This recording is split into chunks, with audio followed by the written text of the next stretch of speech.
Thank you very much, first for inviting me and then for putting me in such an eminent panel. I must confess by saying that born into a life of privilege and having spent 30 years overseas as an expat, I have very little connectivity to the community action kind of spectrum of the world. So let me maybe pick up where Rohini left off. I think at some profound level, the people get the government they deserve. That is, to the extent that they are involved in the democracy, that they make their voices heard, that they make their preferences known, that they're able to coalesce the right kind of support to it, then that's the outcome they get. And in fact, when I find very inexplicable outcomes at, say, the national level or in the northern belts, that's what alleviates some of the agony I feel when I see people who have very poor performance continuously getting re-elected. But be that as it may, I'll also pick up on a second point that Ronan mentioned, which is empathy. And I think empathy is the foundation for a lot of things. By coincidence, about 20 plus years ago, when I first went to Wall Street, one of the best traders I ever met in my life told me the single greatest value of a trader or attribute of a trader is empathy.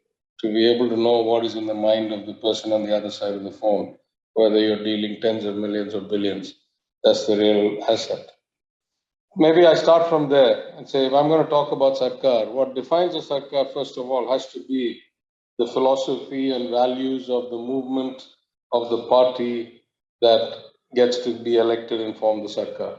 In the case of the Dravidian movement, in which I'm a very proud fourth generation representative, it was always about inclusion, about self respect, about an egalitarian society, about mostly social norms, and then eventually to economic equality as well. But those values started in the 1921 series of legislation when the Justice Party, the forefather of all Dravidian parties, first formed the government under diarchy. They started with enfranchising women, which till then did not exist in India, in fact, in many parts of the world. Then with compulsory elementary education for all communities, for boys and girls. Then feeding them to make sure that they could get compliance with the compulsory law. Communal geo, which reserved government jobs in the proportion to the population of every community, from Adi Dravidas to every other community, to ensure that every community had a mentor, an example, a forerunner who could then pull the rest of the community with them and the rest of their village or town with them. So the values have stayed unchanging from 1916 when the Justice Party was founded and my great granduncle was one of the signatories, through the Justice Party governments where my grandfather was a minister, chief minister, through the DMK governments where my father was speaker and minister. And after 30 years overseas, I've come back and been an MLA and a minister. Our values, the party's values, have stayed the same. Of course, things change economically, societally, environmentally, and part of a good sarkar is being able to adapt your policies, adapt your execution model to the changing times.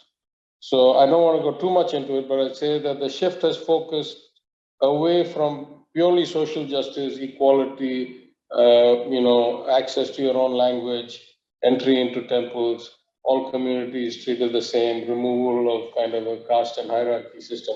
Not 100% complete, but much better than in most places and much better than it used to be, towards more of a economic inclusion, equal opportunity for people who don't have the ability to get the same quality education and so forth. And so maybe I give one example of that. Till this year, various governments, starting with the DMK government back in the 70s and 80s, and including the ADMK government, had started giving incentives or support for marriages. Because one of the things we found was many times it is not just about lifting people out from one economic strata to another, but also keeping them there.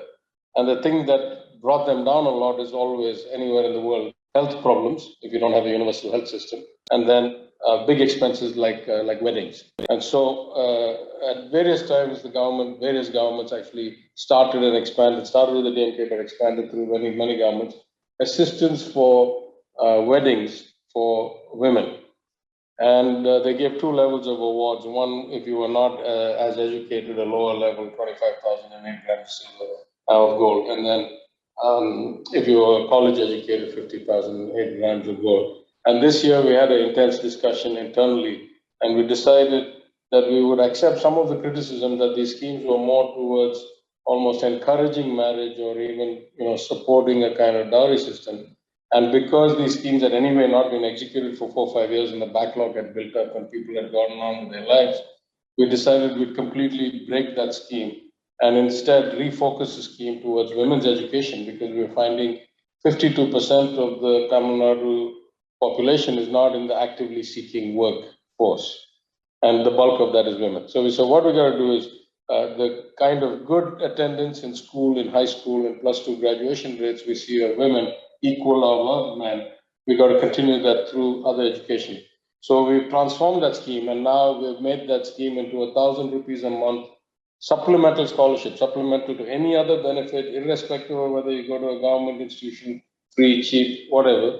If you leave after 10th and go to an ITI or a polytechnic, we will pay till you finish your course. If you leave after 12th and go to a arts or a science or engineering or a medical college, we will pay that every month till you finish. And if I had my way, I would also put in some kind of lump sum payment at the end of graduation, but maybe we'll bring that next year. So we have transformed our interpretation of how we execute our values based on the economic circumstances and based on the data that we get. Of course, the final part of that is to have good systems and good infrastructure. As a guy who ran very large businesses globally for very large institutions, I've been appalled at the lack of continuity, lack of data, lack of institutional memory, lack of institutional knowledge that governments kind of are exemplified by. And so, I'm on a path with my chief minister's support to improve that. We are working with a lot of brilliant minds around, plus the experiences that I bring from running large operations across the world. And one of the things that our data suggests is that we have a real problem getting our schemes to the bottom of the pyramid. Even something like our old age pension or a disability pension or a widow pension, which we've had for 10, 15 years, our studies suggest that we get to the second lowest level of the pyramid, but we don't get to the lowest. We're an aging society. We have a very low fertility rate to match our kind of middle income GSDP per capita of about 3 lakh rupees a year. So we have only about a 1.6 fertility rate, total fertility rate. We have an aging population. Some of these people are living alone. And those are a significant number, like 14, 16%. And those who are living alone don't know technology, don't have somebody to help them enroll. They are getting left out. So as I've said on the floor of the House, that is administrative failure, that is a blot on our conscience. And so we are trying to improve the systems to make sure that we can reach, and looking at it, I'd say just in two closing things. Till now, we have had government departments get allocated budgets and then they try to decide how they spend the money. And this has worked reasonably well, but it's left this huge gap for two reasons. The first reason, in any democracy, the people who have access, the unions, the powerful, the rich, the able to buy lobbying or electoral bonds, always get their voices heard. That's the fallacy of any democracy. It's not unique, or the structural flaw in any democracy. What we miss are the poor, the weak, the unorganized, who are not able to get their voices heard. And so the mark of a good government is to figure out how we overcome the structural flaw in the democracy and go to the bottom of the pyramid. And as part of that, we want to change the entire focus away from department-based schemes to beneficiary-based ecosystems. And we're getting a lot of help from our global economic advisors for that. So we want to have a universal health system. What are the different kinds of components of that? Who's likely to access it? At what age in their life? How do we get that into one integrated? And then we have different parts of the government do different functions in that. We want to have one integrated coverage of senior system. It's no longer about you having to enroll. We will automatically enroll you. We will automatically link you to the what we call Makkale Thedi Marthum. The house delivery of medicines will now be expanded to do house delivery of mental counseling and check-in. And then once a year, you come and take your vitals with us. And that's the equivalent of what a pensioner gives as a life certificate to say you're still alive. Instead of that, you come and take your test, and we can use that to track your medical progress. And we get some software from the University of California that will do some machine learning and will tell us who's likely to end up having serious heart problems or liver or kidney problems in the next year, so forth. So it's not the components that are remarkable. Different systems will have different components, but we change the focus.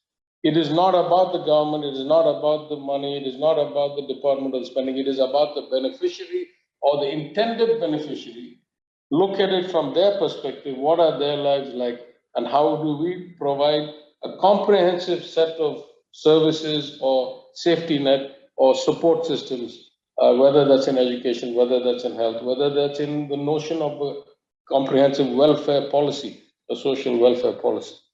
So anyway, I think our philosophy is quite different from the government that runs the union, but I think that I'll end where I started. If you don't start with compassion and empathy, almost everything else is irrelevant. You will never be a good government. So as far as Sarkar is concerned, I think compassion, empathy, and then competence, administration, execution, technology, these will be the basis for determining outcomes and future kind of satisfaction. Thank you.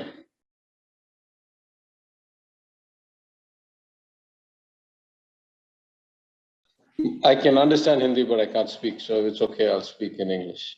Look, I think there's a big problem. I'll just give you my experiences going as opposition MLA and then as minister. So opposition MLA, I set up, because of my previous experience of it, I set up a pretty sophisticated office with a lot of helpers, data systems, CRM, database of all my voters, cross-referencing all their requests, so forth. There's a broader philosophical question I'll come back to at the end of this, but because of that, I was able to get about 600 people who were eligible for pensions from the government. We validated 100% of them, and we gave it in. And partly because of my reputation, my standing, my connectivity, whatever, I got better treatment than most MLAs. But that still only amounted to about 150, maybe 175 getting them, because the government had no money, and they had an unwritten rule that only when people passed away they could issue new pensions.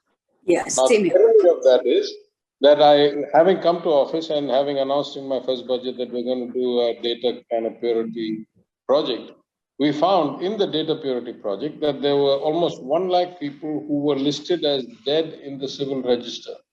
Now you can tell the civil register itself is not that accurate in good times. During COVID times, it's especially inaccurate because the deaths are not being recorded. We have seen many studies. And yet there were almost 1 lakh people who were listed as expired, who were still drawing pension benefits or these social security benefits. And some passed away as early as 2017. For 4.5 years, the system was still paying them. So clearly there's a breakdown here. There's 2 parts to this. The one that's within our control is relatively easy. We are going to do automatic enrollment, as I just said. It will maybe take us a couple of weeks. But anyway, let me just make one more data point. Once I became minister, I expanded my infrastructure because I said I'm going to spend even less time in Madurai. I don't have the luxury of meeting my constituents as often. I put in a bigger team, tens of people on the ground. And this time I got about 900 and something applications that we were able to validate out of my 250,000 voters. And partly because I'm in government, partly because we removed this constraint in the finance department. We said whatever it costs, we pay because we announced it in the assembly. We've got 800 and something of them processed and getting their money. The bad news in this is when I dug a little deeper, my guys on the ground told me that the going rate for getting this 1,000 rupees in perpetuity till you passed was almost 17,000 rupees. Just think about that. You had to pay 17,000 rupees to get 1,000 rupees a month. And depending on your age, maybe your longevity was, 2 years or 3 years. So to get back like 25 or 30 or 40,000 rupees over time, you have to pay upfront 70,000. It's atrocious. So the solution we have is that we're going to use a whole lot of data, and we're going to automatically enroll everybody who is above a certain age and we know to be living alone or widowed. And then we just say to activate your pension, all you have to do is show up at one of the health camps that we run regularly, record your basic kind of blood tests and heart check and BP, And as long as you come back every year to a health camp, you will automatically keep getting the payment. So we will notify you saying that you are eligible. If you don't have a phone, we'll send somebody to you and say you have now been enrolled for pension. Please come and take the health test. And as I said, we'll use that health database to keep checking their progress and so forth. But there's a big problem here, and that problem maybe is not so acute when you have people like me or my government or my party, but it's extremely acute when you have the people who are running the government in Delhi, is that at some level there is no privacy anymore. We will know what you're doing across all the different platforms. For example, we gave 4,000 rupees a ration card as part of our manifesto to provide demand stimulus during the COVID lockdown. Now our data shows us that lakhs and lakhs of cards, maybe 5, 6, 7 lakhs of cards, have never availed of a single product from a fair price shop before the 4,000 rupees and never availed of it after the 4,000 rupees. Now, because we are about the only state that does universal issuance of ration cards, and then we stratify who gets what goods at what price and so forth. But we issue everybody a ration card. Now, maybe it's because of that, but now we have basically spent about between 250 300 crores to people who otherwise never felt the need to come and access a single product at any time in their lives from the public distribution system. In my mind, that's not an efficient use of money. So the point is, if you start cross-referencing a lot of these things, we offered a gold loan waiver. The initial bill was 18,000 crores. When we did all the cross-referencing, took out the frauds, the empty covers, the one family split their gold into 40 applications, etc., the bill only came out of about 5,000 crores. So that's how much the system is being played by the lack of data. Now we have to make the trade-off. Clean data will allow us to not leave anybody behind. And again, our philosophy is very clear, which I've stated on the floor of the House.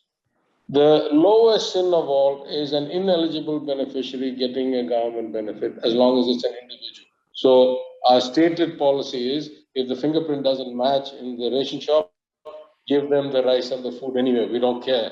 Let them not starve. We don't care if the one ration that the union forced on us with the Aadhaar linkage and all that. We just don't care. If it doesn't match, give them the stuff. So that is the lowest sin. The next high sin is if somebody who is eligible is turned away or not covered, then we feel that's administrative. But the cardinal sin is finding these institutional malfeasance instances where this cannot be done by one person. There's, lorry loads of rice disappear from the public distribution system, or lakhs of ration cards or fake ration cards. These kinds of things are a complete unacceptable to me, at least in my role as finance minister. That's the cardinal sin. And to prevent that, we have to rely on data, we have to rely on integration. But the more we do that, the less privacy a citizen has. So that's the fine balance that we're trying to figure out